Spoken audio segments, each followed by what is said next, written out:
Bonjour. Après 4 jours d'hésitation, les principaux réseaux de télévision américains ont enfin annoncé la victoire du démocrate Joe Biden à l'élection présidentielle.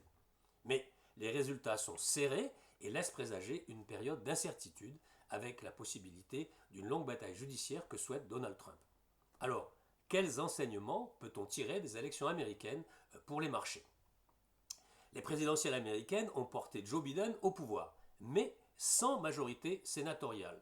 La grande vague bleue démocrate espérée par certains, redoutée par d'autres, n'a donc pas eu lieu. La composition du cabinet Biden, en tout cas, sera essentielle car ces fonctionnaires seront impliqués dans des plans de relance économiques que la Maison-Blanche devra négocier avec le Congrès. Et ils disposeront de pouvoirs importants pour élaborer les réglementations de Wall Street. Biden est une bonne nouvelle pour les marchés, a déclaré samedi Christopher Stanton, directeur des investissements chez Sunrise Capital Partners. Les premières réactions des marchés ont été significatives, mais pas extrêmes, en tout cas positives. Une présidence démocrate, effectivement, dont la marge de manœuvre sera limitée par un Sénat aux mains des républicains, a pour avantage de réduire la progression des dépenses publiques et donc de contenir l'envolée du déficit aux États-Unis. Mais il est probable que le président Trump ne s'avoue pas facilement vaincu, étant donné l'écart limité existant au niveau des grands électeurs. En tout cas, il y a peu de chances que d'éventuels recours juridiques aboutissent. Alors, globalement, les marchés ont d'ailleurs salué l'avance, puis l'élection annoncée de Biden et la perspective d'un congrès divisé. Une victoire de Joe Biden sans le soutien total du Sénat réduit le risque réglementaire et d'une augmentation des impôts sur les sociétés, estiment dans une note les analystes de Nomura. Autre citation.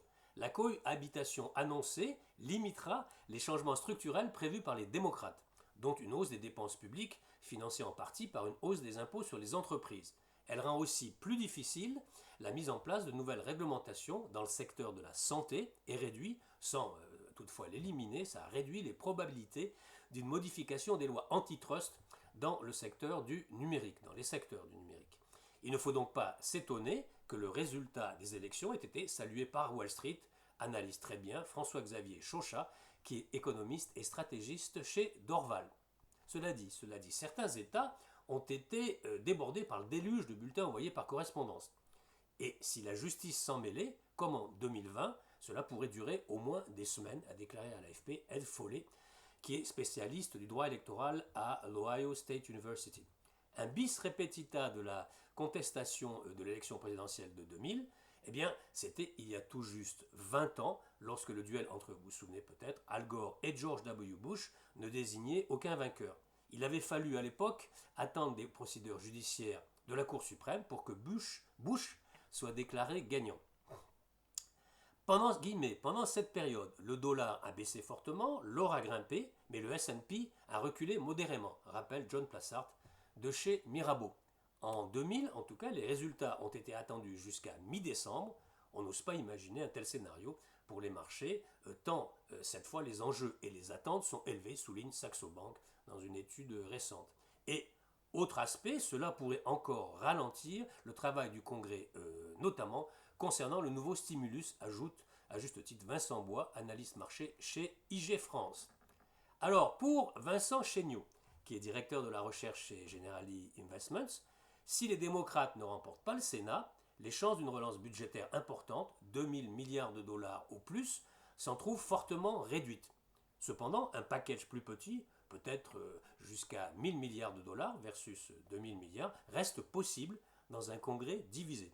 A l'inverse, tout resserrement de la réglementation et toute augmentation des impôts serait beaucoup moins probable avec un Sénat républicain, estime Chéniaud de chez Generali. De plus, un plan au rabais pourrait aussi pousser la Banque centrale, la Fed, qui s'est dite prête à ouvrir sa boîte à outils, ça pourrait pousser la Fed à intervenir pour injecter davantage d'argent, de liquidités dans l'économie. Hervé Gouletker, de la Banque Postale AM, pense lui qu'il faut, voilà ce qu'il recommande, jouer la reflation et donc miser sur les actions, car dans un tel environnement, et au moins dans un premier temps, les taux longs, mais aussi les anticipations inflationnistes remonteraient, à moins que la Fed accroisse sa présence sur la partie longue de la courbe des taux et réduise ainsi la prime à terme, résume la Banque Postale. Voilà ce que nous disent aussi Alain Guélénoc, qui est directeur général de Fédéral Finance Gestion, et Hubert Lemoine, directeur de la gestion de Cheshire Prince, dans leur flash info juste après les élections. On aura une hausse des taux longs, car le programme de relance va coûter cher au budget américain, et cela sera sanctionné par les marchés. Un réajustement des grandes valeurs de la tech, les GAFAM, qui vont être les cibles potentielles du pouvoir politique. Taux long et réajustement des grandes valeurs pour Fédéral Finance. Mais de toute façon, quel que soit le résultat final, de dures réalités économiques s'imposeront aux vainqueurs. À court terme, le spectaculaire rebond de l'activité au troisième trimestre ne suffira pas à panser les plaies ouvertes par la pandémie du Covid-19.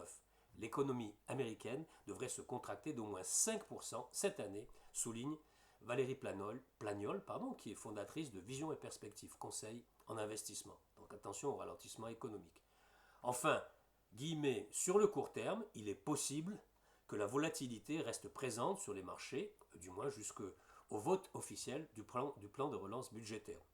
Il s'agit selon nous du réel catalyseur qui libérerait les marchés actions notamment, soulignent les analyses de Fédéral Finance. À vous de méditer tout cela. Je vous souhaite d'ici là de bons trades et vous dis à très bientôt pour de nouvelles news du chalet.